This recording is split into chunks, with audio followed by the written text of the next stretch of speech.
E o deputado estadual Diego Guimarães defende que o Partido Republicanos mantenha sua atuação de forma independente e não avance nas negociações para a formação de uma federação com o MDB ou então com outras siglas. Ele já manifestou essa posição diretamente ao presidente nacional do Republicanos, deputado federal Marcos Pereira. E é para falar sobre esse e outros assuntos que está aqui no estúdio do Jornal do Meio-Dia o deputado estadual do Republicanos, Diego Guimarães. Boa tarde, deputado, e seja bem-vindo aqui ao Jornal do Meio-Dia. Boa tarde, Lúcio. Boa tarde, Camila. Boa tarde, bem-vindo. Obrigado pelo convite, estou sempre à disposição. Deputado, o senhor é contra a federação, mas as conversações aí entre MDB e Republicanos avançaram bastante. Na hipótese da consolidação da federação, a tendência é que o MDB nos estados tenha a palavra final por ter uma maior representação política. Essa é a preocupação de Diego Guimarães, que essa federação possa prejudicar o seu colega de partido, Otaviano Pivetta? Bom, primeiro que as federações, boa tarde a todos, as federações partidárias estão acontecendo, praticamente todos os partidos estão em conversações sobre isso. Eu sou contrário porque acredito que o nosso partido caminha bem sozinho, cresceu muito no estado de Mato Grosso em 2024 nas eleições municipais, tem crescido no Brasil inteiro, tem grandes nomes no país, como por exemplo o governador de São Paulo, Tarcísio de Freitas, aqui no nosso estado, o vice-governador Otaviano Pivetta, que independente de federação ou não, independente de qualquer coisa, tem sido defendido internamente pelo nosso presidente Adilto Sacchetti, por mim, pelo deputado Valmir Moreto, em ser um candidato, ser o candidato do nosso grupo, do nosso partido, ao governo do estado de Mato Grosso. Então, independente de federação, independente de composição, com certeza o Otaviano vai estar com seu nome à disposição e nós do Republicano vamos defender para que ele seja o candidato a governador, para dar sequência no trabalho que vem sendo feito, aprimore ainda melhor o que vem sendo feito hoje por ele e por Mauro Mendes. Deputado, o MDB de Janaína Riva, que é pré-candidato ao Senado, poderia atrapalhar, no caso dessa federação, os planos Não do acredito. Vice-governador Otaviano Pivetta? Não acredito, até porque o comando das federações tem acontecido nos outros partidos que já fizeram a federação, a discussão de quem irá conduzir o partido parte primeiro de uma conversa regional, local, entre as lideranças partidárias nesse sentido e depois pelas lideranças nacionais. Não tem nenhuma garantia, primeiro, que vai ter a federação, segundo, que vai ficar comando com o MDB. Então, acredito que se houver, talvez tenha uma composição entre as lideranças partidárias para poder ocupar o espaço de chefia na federação e até mesmo há a possibilidade que o próprio Otaviano vai ser a maior liderança do Estado, porque ele possivelmente assuma o governo no início do ano que vem. Se o Mauro quiser ser candidato ao Senado, ele terá que renunciar em março, abril do ano que vem, ele vai ser a maior liderança do estado de Mato Grosso. Então, nada mais justo que ele conduza a federação. Mas essa é uma decisão que certamente vai partir de Brasília, não passará necessariamente por uma decisão dos partidos aqui no estado de Mato Grosso. Deputado, ano que vem, né, já teremos eleições, os seus planos são de continuar na Assembleia, candidato à reeleição, e aí essa federação também poderia atrapalhar tanto a sua como outros projetos, né, para a reeleição, porque formaria ali uma chapa bem competitiva, não é? Camila, eu confesso que eu não ando muito pensando nisso, não ando muito todo preocupado político pensa, com isso. pode ser eu confesso sincero. que não, eu estou muito focado no mandato, sabe? Desde que estive como vereador em Cuiabá, eu sempre fui muito focado no mandato. Sofrer por antecedência. Camila, que ele tem voto suficiente para se eleger até na federação. Não é isso, Lúcio. Então, tá. É o seguinte, eu acho que uma eleição, ela não é fruto só de um partido, não é fruto só de apoios que você tem, mas do trabalho que você desenvolve. Eu estou muito focado nisso, minha equipe inteira, não adianta sofrer por antecipação, a gente não sabe nem as regras que teremos para a eleição do ano que vem, porque pode ser definida novas regras pelo Congresso Nacional, pelo TSE, até outubro desse ano. Então, até a definição de uma possível candidatura à reeleição minha, que se eu for candidato ano que vem será a reeleição, vai passar ainda por uma discussão com meu grupo, com minha família, com apoiadores, e entender se o povo também quer que o Diego volte à Assembleia Legislativa. Se eu sentir que não é, talvez nem candidato eu seja. Então, eu estou muito focado em trabalhar, em aplicar nossas emendas, aprovar boas leis, trabalhar na CCJ, na Frente Parlamentar de Defesa do Comércio de Bens e Serviços, o que eu sempre fiz como parlamentar, fiscalizando, tendo a nossa atuação. E aí a parte política eleitoral, lógico, a gente tem os desenhos, a gente defende alguns nomes, se eu for, irei à reeleição, mas sofrer por antecedência não, e eu tenho muita convicção de que eu fico no Republicano, estou muito confortável no partido, sou bem alinhado com a questão ideológica do partido, me adequo bem ao Republicanos, acho que eu estou eu achei o partido que certamente minha trajetória política será nesse partido.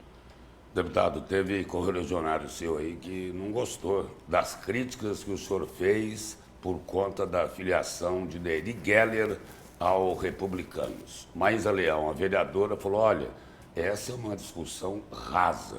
E nos bastidores teve também a informação de que Otaviano Pivetta chegou a puxar a orelha do Diego Guimarães. Procede Olha, isso? confesso, por exemplo... Não, o senhor recuou, né? Não o senhor teve... recuou da crítica. Não, de forma alguma. Eu nunca critiquei a vinda do Neri para cá, tá? E nem teve puxão de orelha de ninguém. O Partido Republicano disse que gostou de lá. Você tem independência de falar, de se posicionar. A única coisa que eu disse, falei, o Neri, que já foi um ministro do Lula, ao migrar para o Republicano, demonstra claramente, está claro, se ele vai admitir isso ou não, e que ele entende que a esquerda não é o melhor caminho para o Brasil e para a carreira política dele. Ele migra para um partido de direita por entender certamente que esse é o melhor caminho.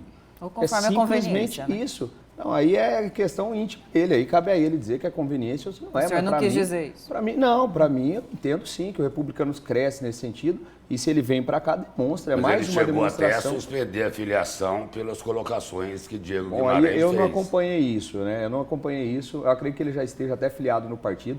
O Neri tem um trabalho prestado, é reconhecido pelo agro, isso a gente não pode jamais negar. Mas o posicionamento dele, que foi um ministro do PT, salvo engano, no governo Dilma, e agora partir para um partido de direita, eu acredito que é uma demonstração pública dele falar bem assim, gente, eu estou adequado, porque quando você filia no partido, você tem que concordar com os ideais, com as bandeiras, tanto no Fórum de Políticas Públicas Aplicadas, quanto na questão da economia, o que aquele partido pensa. O senhor vai ficar desconfortável com ele no Republicanos? Aí cada um segue seu rumo, né? Cada um tem, logicamente, ele tem a qualidade dele, tem os defeitos dele, assim como eu tenho minhas qualidades, meus defeitos, e de forma alguma eu ficaria desconfortável, porque todos os partidos, inevitavelmente, tem pessoas que você se aproxima mais, você tem mais identidade, você concorda com uma ação, com outra, e cada um responde por si. Deputado, mudando de assunto, vamos falar sobre as denúncias sobre as fraudes nos empréstimos consignados. O governador Mauro Mendes está realizando uma força-tarefa ali com o PROCON. Ele, claro, né, não tem interesse algum em abertura de CPI, até diz que não basta ali de uma relação, não passa de uma relação consumerista. Só que os servidores estão muito aflitos, né, milhares deles, com essas o que é o que tudo indicam, né? Fraudes comprometem majoritariamente as suas respectivas rendas. E aí o senhor é um deputado da base, mas antes disso é representante do povo, né? Caso haja um requerimento de abertura de CPI, o senhor assinaria? Bom, o primeiro que repudia o escândalo é assustador o que a gente tem de notícia, que a gente ouviu já em reuniões, foram conduzidas pelo Tribunal de Contas, com participação da Delegacia do Consumidor, Assembleia Legislativa, Controladoria. Nós temos que conversar internamente entre os deputados da seriedade, eu acredito que nenhum deputado é contra a investigação, punir quem quer que seja culpado por isso. Há um entendimento nosso também internamente dentro da Assembleia de aguardar as investigações, mas se algum deputado tiver CPI, certamente eu vou avaliar e se entender que realmente quer investigar, eu assino, sem problema nenhum. Não vou me furtar disso daí, porque são não só servidores ativos, mas tem muitos aposentados e pensionistas. Então, até que a Força Tarefa vai primeiro investigar os financiamentos, os consignados feitos para aposentados e pensionistas. Soube que já foi suspenso aí por 90 dias de 3 empresas, a cobrança, né, o pagamento, porque se há irregularidade não é justo que o servidor esteja pagando, então ele não vai ter esse prejuízo imediato. E nós lá na Assembleia estamos trabalhando também uma alternativa para que o servidor tenha um crédito mais barato, que é utilizar aí um percentual de 10% do dinheiro que tem do servidor depositado no MT-Prev para abrir uma linha de crédito via Desenvolve MT com juros mais baixos que essas empresas financeiras, bancos oferecem no mercado, até para evitar o que já acontece ou diminuir o superendividamento de servidores públicos. Então, toda e qualquer investigação tem que acontecer, quem tiver culpa no cartório vai ter que pagar, e se tiver CPI para ajudar essa investigação, que seja para colaborar com a Delegacia do Consumidor, com o Tribunal de Contas, com a Controladoria, e a gente como Assembleia puder colaborar nessa investigação, eu não terei nenhuma dificuldade de poder assinar essa CPI. Deputado, recentemente o presidente da Assembleia, Marcos Russi, ele disse o seguinte, olha, o secretário de Planejamento e Gestão, Basílio Bezerra, não é correto que ele fique chefiando a força-tarefa nessa questão dos empréstimos consignados. O senhor acha que ele deve se afastar também do cargo dele? Eu acredito que chefiar a investigação é um erro. Agora, a questão dele ser afastado ou não do cargo, Até o momento não tem nenhuma prova, nada contundente contra ele.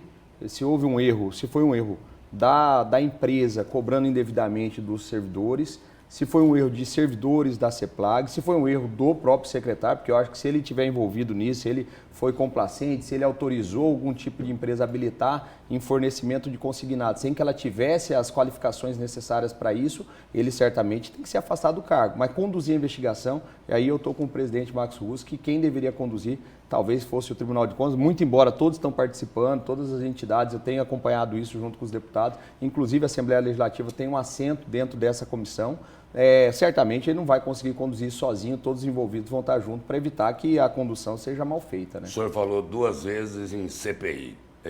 Essa tendência tem ficado mais forte lá na Assembleia nos últimos dias, pelas denúncias que têm surgido aí rotineiramente? Lúcio, dentro da Assembleia há um consenso de que CPI tem que ser criada para dar resultado, certo?